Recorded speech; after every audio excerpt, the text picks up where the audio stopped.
जय जय राम, श्री राम जय राम, जय जय राम, श्री राम जय राम, जय जय राम, श्री राम जय राम, जय जय राम। हाँ जी, चलिए आगे चलते हैं। आज रामचरितमानस के बाल कांड में हमने प्रभु का अवतार देख लिया। प्रभु अवतरित हुए हैं कौशल्या के पास, और जब कौशल्या ने उनका अद्भुत रूप देखा है, चतुर्भुज रूप, तो कौशल्या माता हंस पड़ी है। कहती, प्रभु मनुज रूप धारण करके आओ। मनुष्य ऐसे नहीं, मनुष्य के बच्चे ऐसे नहीं पैदा होते, वो बच्चों के जैसा रूप धारण करके आओ, अगर ये अवतार आपने मनुष्य जन्म में लिया है। तो प्रभु हंस पड़े, और प्रभु ने क्या किया है, ये माता के वचन सुने हैं तो बालक के रूप में प्रकट हो गए हैं और रोना शुरू कर दिया है। और तुलसीदास जी कहते हैं कि जो इस चरित्र का गान करते हैं वह श्री हरि का पद पाते हैं और संसार रूपी कूप में नहीं गिरते। हाँ जी, अब आगे चलते हैं 192 दोहा से, कि जब सबको पता चलेगा कि प्रभु अवतरित हो गए हैं तो क्या क्या खुशियां अवध में होंगी। जी,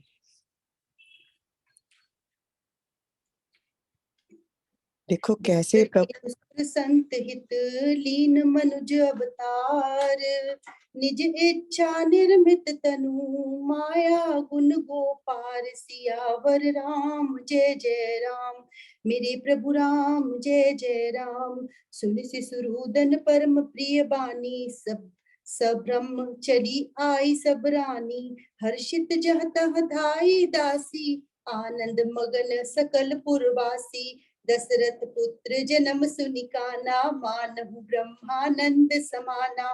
परम प्रेम मन पुलक शरीरा, चाहत उठन करत मति धीरा।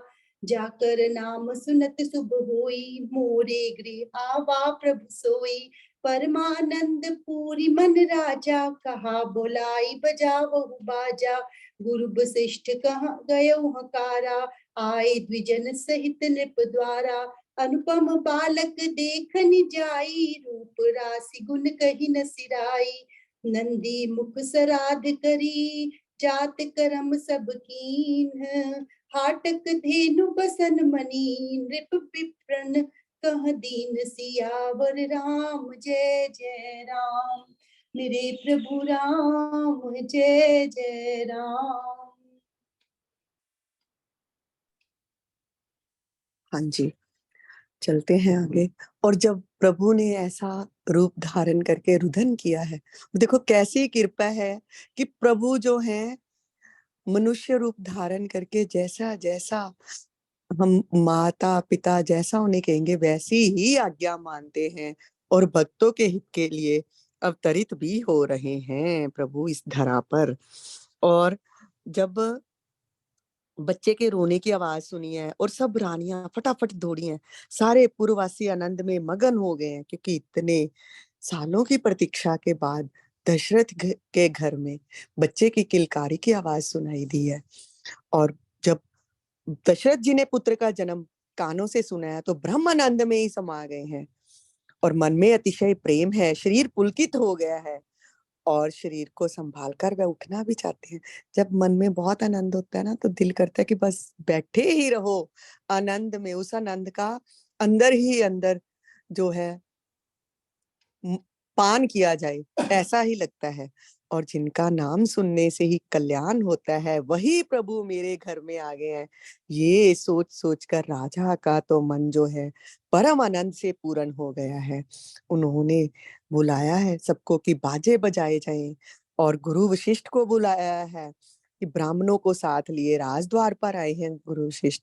और उन्होंने जब बालक को देखा है तो उनके गुण कहे हैं, और उनके गुण तो इतने हैं कि वो समाप्त ही नहीं हो रहे। गुरुदेव उनके गुण कहे जा रहे हैं, कहे जा रहे हैं, कहे ही जा रहे हैं। देखो, और राजा ने नांदी मुख जब श्राद्ध करके फिर जात कर्म संस्कार आदि किए हैं, और फिर ब्राह्मणों को गौ वस्त्र और मणियों का दान दिया है। यहाँ पे भी कैसे गुरु की महिमा भी बताई गई है कि राजन ये नहीं किया कि भागूं मैं फटाफट जाके, इतने सालों बाद मुझे पुत्र रत्न की प्राप्ति हुई, मैं पुत्र के जाकर देखूं, उसको हाथ में लूं। पहले गुरुदेव को बुलवाया है और उनसे सब कुछ पूछकर फिर आज्ञा लेकर ही राजा ने बाकी सब कार्य किए हैं। हाँ जी, चलिए आगे जी। ध्वज पताक तोरण पुर छावा, कहीं न जाई जेहि भांति बनावा। सुमन वृष्टि आकाश ते होई, ब्रह्मानंद मगन सब लोई। बृंद बृंद मिली चली लोगाई, सहज सिंगार किए उठी धाई। कनक कलश मंगल भरी थारा, गावत बैठे ही भूप द्वारा। करी आरती नेव छावरी करही, बार बार शिशु चरणनि पढ़ही। मागध सूत बंदिगन गायक, पावन गुण गावहि रघुनायक। सर्बस दान दीन सब काहू, जेहि पावा राखा नहीं ताहू।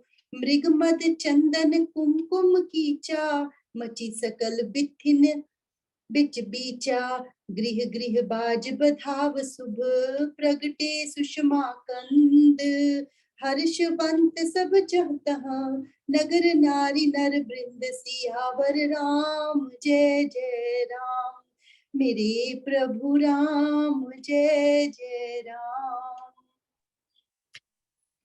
ध्वजा पताका और तोरणों से नगर छा गया है और ऐसा सजाया गया है कि उसका तो वर्णन ही नहीं हो सकता।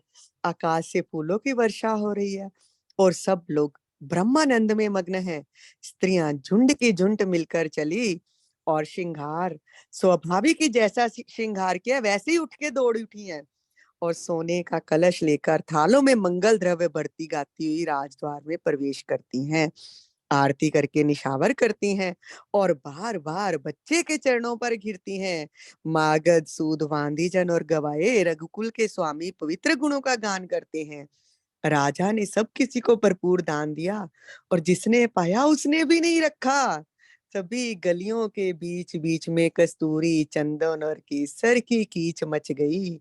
घर घर मंगलमय भदावा बजने लगा क्योंकि शोभा के मूल भगवान प्रकट हुए हैं।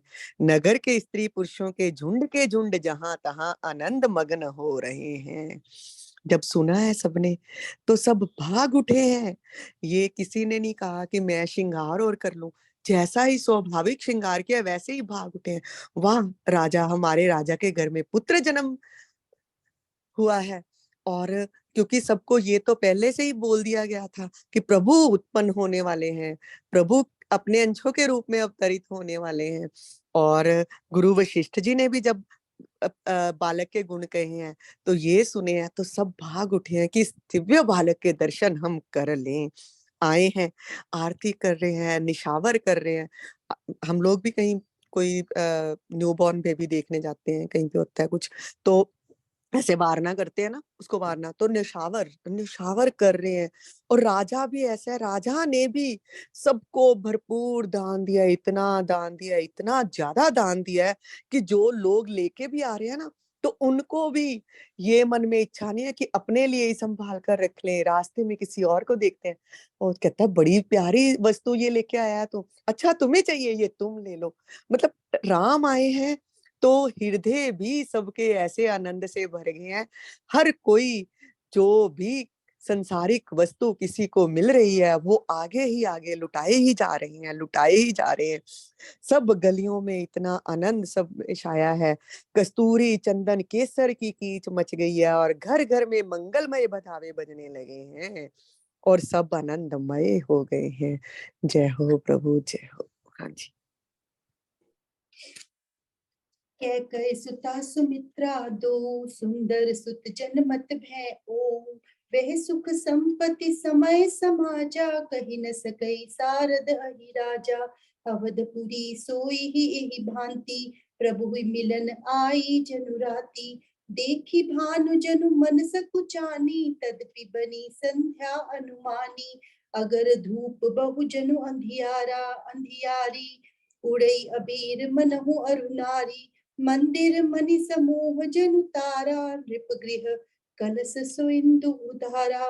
भवन वेद धुनि अति मृदुबानी, जनु खग मुखर समय जनु सानी। कौतुक देखी पतंग बुलाना, एक मास ते जात न जाना। मास दिवस कर दिवस भा, मर्म न जाने कोई। रथ समेत रवि था क्यों, निसा कवन विधि होई। सियावर राम जय जय राम, मेरे प्रभु राम जय जय राम। तभी समाचार आया है कि कई ने और सुमित्रा ने भी सुंदर पुत्रों को जन्म दिया। उस सब संपत्ति, समय और समाज का वर्णन कहते हैं सरस्वती और सर्पों के राजा शेष जी भी नहीं कर सकते। अवधपुरी इस प्रकार सुशोभित हो रही है मानो रात्रि प्रभु से मिलने आई हो, और सूर्य को देखकर मानो मन में से कुछ आ गई हो, परंतु फिर भी मन में विचार कर वह मानो संध्या बन गई हो। अगर की धूप का बहुत सा धुआं मानो अंधकार है, और जो अबीर उड़ रहा है वह उसमें ललाई है। महलों में मणियों के समूह हैं, वह मानो तारागण है। राजमहल का जो कलश है वही मानो श्रेष्ठ चंद्रमा है, और राजभवन में अति कोमल वाणी से वेद ध्वनि हो रही है, वही मानो समयानुकूल सनी हुई पक्षियों की चहचहाहट है। ये कौतुक देखकर सूर्य भी अपनी चाल भूल गए, और एक महीना उन्होंने जाता हुआ ना जाना, अर्थात उन्हें एक महीना वहीं बीत गया। तभी समाचार ये मिल गया कि कैकेयी के घर में भी पुत्र रत्न की प्राप्ति हुई है, और सुमित्रा ने भी 2 सुंदर पुत्रों को जन्म दिया है। कहते हैं इतना आनंद हो रहा है कि सरस्वती भी उसका वर्णन नहीं कर सकती। और सर्पों के राजा शेष जिनके सहस्रों मुख हैं, वो अपने सहस्रों मुख से भी चाहे तो ये ऐसा आनंद का वर्णन नहीं कर सकते। और कैसी कैसी अवधपुरी को उपमा दी है तुलसीदास जी ने, कि लग रहा है कि जैसे प्रभु से मिलने रात आई है, और सूर्य को देखकर मन में से कुछ आ गया, और ऐसा लग रहा है कि जैसे संध्या हो गई है। संध्या के समय का कितना सुंदर सा होता है ना दृश्य। हम देखते हैं सूर्य की लालिमा भी है, रात की कालिमा भी है, और इतना सुंदर सा दृश्य है वो, सोचें तो कितना मतलब आनंद आ रहा है मन में। और ऐसा है कि धूप हर जगह लोगों ने जगाई है, जला रखी है, तो धूप का धुआं भी ऐसा है कि जैसे अंधकार है, और साथ साथ में गुलाल भी उड़ा रहे हैं। तो वो ऐसा ही संध्या का ही समय जैसा ही लग रहा है, इतना धुआं मचा हुआ है, और साथ साथ में गुलाल भी उड़ रहे हैं। आंखें बंद करके इसको अगर हम हृदय में देखेंगे ना, तो बहुत ही आनंद आ रहा है। और कैसी है कि महल महल ऐसे लग रहे हैं जैसे मणियों के समूह, मणियों के जैसे ही महल दिख रहे हैं, जैसे कि सूर्य हो और चंद चंद्रमा हो निकला हुआ, और साथ में तारागण है। ऐसे ही महल भी दिख रहे हैं दूर से देखने पर, और इतनी वेद ध्वनि हो रही है। और वही समय पक्षी भी चहचहा रहे हैं, क्योंकि सुबह है, सुबह का समय है। तो ये देखकर सूर्य को भी भूल गया कि मैंने चलना है। सूर्य भी वहीं रुक गया उस आनंद को देखकर। सूर्य ने भी अपनी गति वहीं छोड़ दी है। इतना आनंद बरस रहा है कि सूर्य देव भी उस आनंद को मानना चाहते हैं। देखते देखते उनको भूल ही गया कि मैंने आगे चलना है, और 1 महीना ऐसे ही हो गया है वहीं पर सूर्य देव को, और किसी को पर पता ही नहीं चला। पता नहीं चल रहा कि सूर्य यहीं पर रुके हुए हैं, सूर्य अस्त नहीं हुआ, और लोग वैसे ही आनंद में मगन हैं। 1 महीना तक, इसका अर्थात 1 महीना तक ही लोग आनंद बरसाते रहे हैं। और आगे देखते हैं कि कैसे फिर सूर्यदेव को बताया गया है कि आप चले आगे। हाँ जी। ये नहीं जाना, दिन चली करत गुण गाना। देखी महोत्सव सुर मुनि नागा, चले भवन बरनत निज भागा। और एक कहूँ निज चोरी, सुन गिरजा अति दृढ़ मति तोरी। काक भुसुंडी संग हम दो, मनुज रूप जानै नहीं को। परमानंद प्रेम सुख फूले, बिथिन फिरहि मगन मन भूले। यह शुभ चरित जान पै सोई, कृपा राम के जा पर होई। तेहि अवसर जो जेहि विधि आवा, दीन भूप जो जेहि मन भावा। गजरथ तुरग हेम गोहीरा, दीन्हे नृप नाना विधि चीरा। मन संतोषे सबन के, जह तह देहि असीस। सकल तनय चिरजीवहु, तुलसीदास के ईस। सियावर राम जय जय राम, मेरे प्रभु राम जय जय राम। सूर्य देव अस्त नहीं हो रहे हैं, किसी को पता नहीं चला, और ये रहस्य किसी को भी नहीं पता चला। और देवता मुनि नाग भी आए हैं, सब ऊपर से आकाश से देख रहे हैं, दर्शन कर रहे हैं, और फिर अपने अपने भाग्य की सराहना करते हुए अपने अपने घर को चले गए हैं। हे पार्वती, शिव भोलेनाथ पार्वती माता से कहते हैं, हे पार्वती, तुम्हारी बुद्धि श्री राम जी के चरणों में बहुत दृढ़ है, इसलिए मैं और भी अपनी एक चोरी की बात कहता हूँ, सुनो। काकभुशुंडी और मैं दोनों वहां साथ साथ थे, परंतु मनुष्य रूप में होने के कारण हमें कोई जान ना सका। परम आनंद और प्रेम के सुख में फूले हुए हम दोनों मगन मन से गलियों में भूले हुए फिरते थे, परंतु ये शुभ चरित्र वही जान सकता है जिस पर श्री राम जी की कृपा हो। उस अवसर पर जो जिस प्रकार आया और जिसके मन को जो अच्छा लगा, राजा ने उसे वही दिया। हाथी रथ घोड़े सोना गौए हीरे और भांति भांति के वस्त्र राजा ने दिए।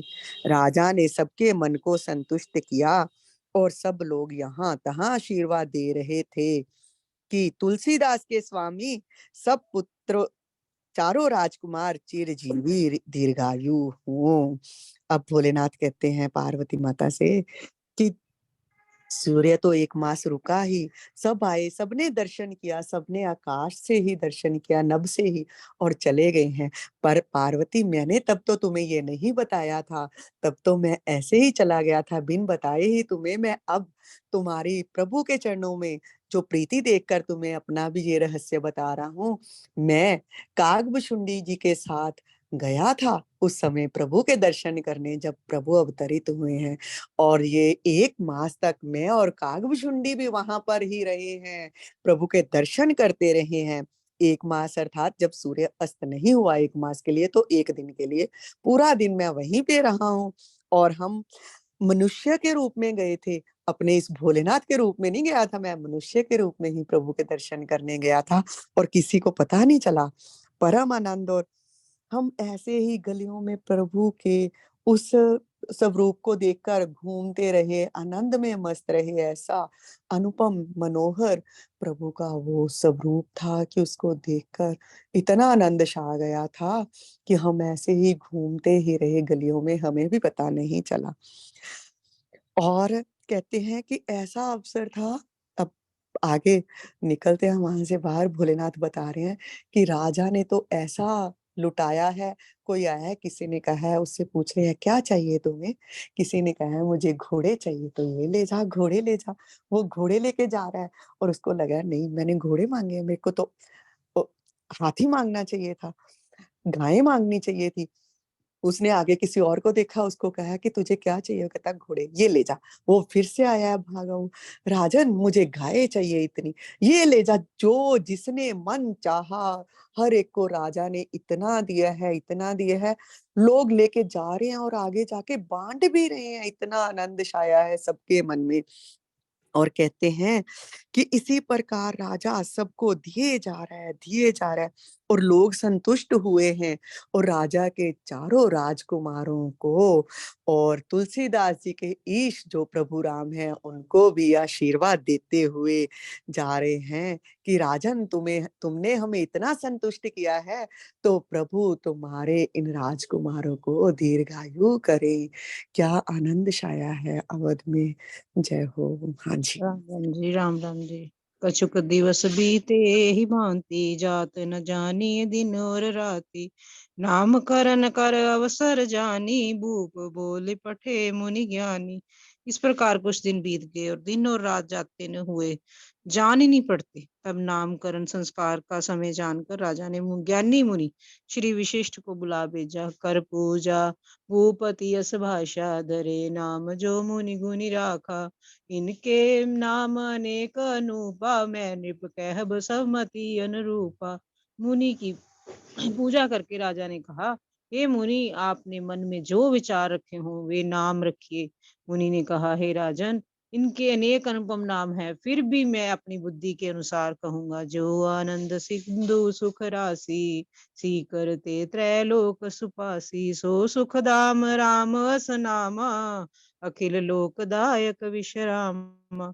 ये जो अनंत के समुद्र और सुख की राशि है, जिस अनंत सिंधु के कन से तीनों लोग सुखी होते हैं, उन आपके सबसे बड़े पुत्र का नाम राम है, जो सुख का भवन और संपूर्ण लोकों को शांति देने वाला है। विश्व भरण पोषण कर जोई, ताकर नाम भरत अस होई। जाके सुमिरन तेरी पुनासा, नाम शत्रुघ्न वेद प्रकाशा। जो संसार का भरण पोषण करते हैं, उन आपके दूसरे पुत्र का नाम भरत होगा। जिनके स्मरण मात्र से शत्रु का नाश होता है, उनका वेदों में प्रसिद्ध शत्रुघ्न नाम है। लक्षण दाम राम प्रिय सकल जगत आधार, गुरु विशिष्ट ते ही राखा। लक्ष्मण नाम उधार, सियावर राम जय जय राम। मेरे प्रभु राम किया कल्याण, मेरे हनुमान किया कल्याण। जो शुभ लक्षणों के धाम श्री राम जी के प्यारे और सारे जगत के आधार हैं, गुरु वशिष्ठ जी ने उनका लक्ष्मण ऐसा श्रेष्ठ नाम रखा। हाँ जी। अब जब ऐसा ही आनंद का समय बीतता जा रहा है, अब राजा ने देखा है नामकरण संस्कार करने चाहिए बच्चों को, तो वशिष्ठ मुनि को और मुनियों को बुलाया गया है और मुनियों की पूजा करके राजा ने कहा है कि गुरुदेव, अब बच्चों के नामकरण संस्कार कीजिए। हमारे सनातन में बताए गए ना 16 संस्कार, तो वैसे सब संस्कार किए गए हैं, तो नामकरण संस्कार भी उनमें से एक है। तो मुनिदेव ने कहा है कि राजा, अगर तुम्हारे मन में कोई अपने पुत्रों के नामों की इच्छा है तो वो रख लो, पर राजा ने कहा नहीं गुरुदेव, आप ही जो आपको नाम इनके लगते हैं आप ही रखिए। तो गुरुदेव ने कहा मैं तो अपनी बुद्धि के अनुसार ही कहूंगा, ये आनंद समुद्र और सुख की राशि है, तो इसका नाम आपका जो सबसे बड़ा पुत्र है उसका नाम राम होना चाहिए, जो सुख का भुवन है, संपूर्ण लोगों को शांति देने वाला है और संसार का भरण पोषण करने वाला होगा जो दूसरा आपका पुत्र है, तो इसका नाम भरत होगा। और जिसके स्मरण से ही शत्रुओं का नाश होता है तो उसका नाम शत्रुघ्न होगा। और शुभ लक्षणों के धाम हैं जो, और जो श्री राम जी का प्यारा होगा और जो सारा जगत का आधार है, इसका नाम लक्ष्मण होगा। इस प्रकार गुरुदेव ने चारों पुत्रों के नाम रखे हैं, राम, भरत, शत्रुघ्न और लक्ष्मण। हाँ जी। धरे नाम गुर हृदय विचारी, वेद तत्व निरप सुतचारी। मुनि धन जन सर्वस शिव प्राणा, बाल के लिरस ते ही सुख माना। गुरु जी ने हृदय में से विचार कर ये नाम रखे और कहा, हे राजन, तुम्हारे चारों पुत्र वेद के तत्व साक्षात परात्पर भगवान हैं। जो मुनियों के धन, भक्तों के सर्वस्व, शिव जी के प्राण हैं। उन्होंने इस समय तुम लोगों के प्रेमवश बाल लीला के रस में सुख माना है। अब बारे ही क्या गुरुदेव ने इनके नाम रखे हैं ना, तो साथ में ये कहा है कि राजन, ये जो मैंने नाम रखे हैं ना, ये तुम्हारे जो चारों पुत्र हैं प्रभु के अंशावतार ही हैं। भोलेनाथ जिनकी पूजा करते हैं, ये प्रभु वही हैं, उन्होंने ही अवतरित हुए हैं तुम्हारे घर में, तो मैंने वैसे ही नाम रखे हैं। और तुम्हारे प्रेम के कारण ही, तुम्हारी किसी पूर्व जन्म की तपस्या के कारण ही प्रभु तुम्हारे घर में अवतरित हुए हैं। गुरुदेव ने बता दिया जब नामकरण संस्कार किया, तो राजा को फिर से ये बातें बताई हैं कि मैंने बच्चों के नाम वेदों के अनुसार और वैसे ही उनके गुणों के अनुसार ही रखे हैं। जी। बारे ते निज हित पति जानी, लक्ष्मण राम चरण रति मानी। भरत शत्रुघ्न दोनों भाई, प्रभु सेवक जस प्रीति बढ़ाई। बचपन से ही श्री रामचंद्र जी को अपना परम हितैषी स्वामी जानकर लक्ष्मण जी ने उनके चरणों में प्रीति जोड़ ली। भरत और शत्रुघ्न दोनों भाइयों में स्वामी और सेवक जिस प्रीति की प्रशंसा की है, वैसी प्रीति हो गई। श्याम घोर सुंदर दो जोरी, निरखहि छवि जननी तृण तोरी।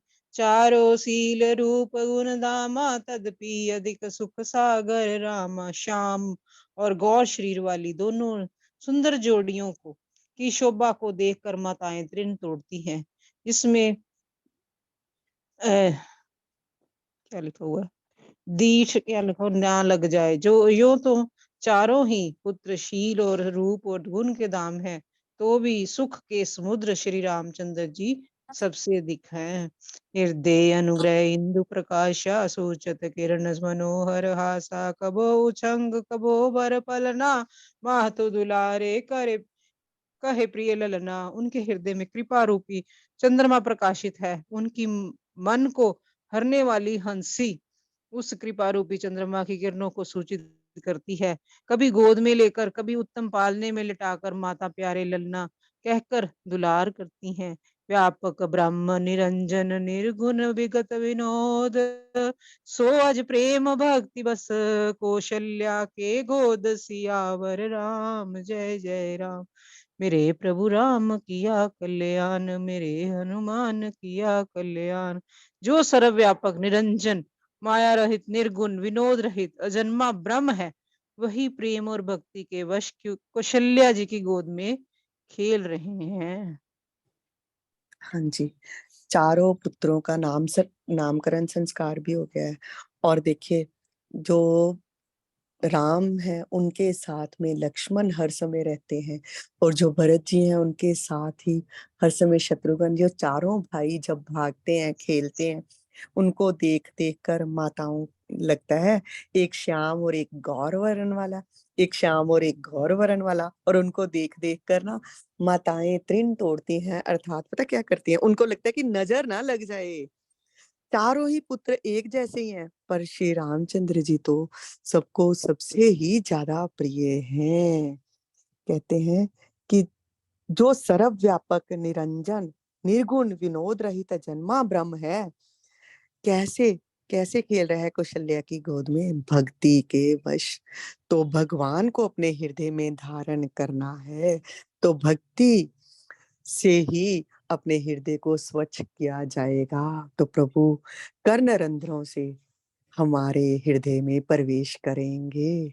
तो भक्ति जागृत करते हैं हम, और आगे प्रभु की लीला कैसी कैसी बाल लीलाएं हैं वो कल हम श्रवण करेंगे।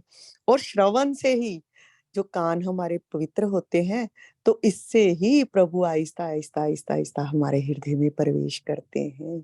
और अपनी भक्ति को दृढ़ करें हम, गुरु चरणों में ध्यान करते हुए, श्री राम का गुणगान करते हुए चलते हैं। कल करेंगे बाल लीला में प्रवेश। जय श्री राम जी। मंगल भवन मंगल हारी, सुदशरथ अजिर हारी। मंगल भवन मंगल हारी, सुदशरथ अजिर बिहारी। हो सियापति रामचंद्र महाराज की जय। पवन सुत हनुमान की जय। उमापति महादेव की जय। रमापति रामचंद्र महाराज की जय। वही सब संतन की जय। हरि भगतन की जय। राम राम जी, राम राम जी। सबको शुक्रिया शुक्रिया शुक्रिया।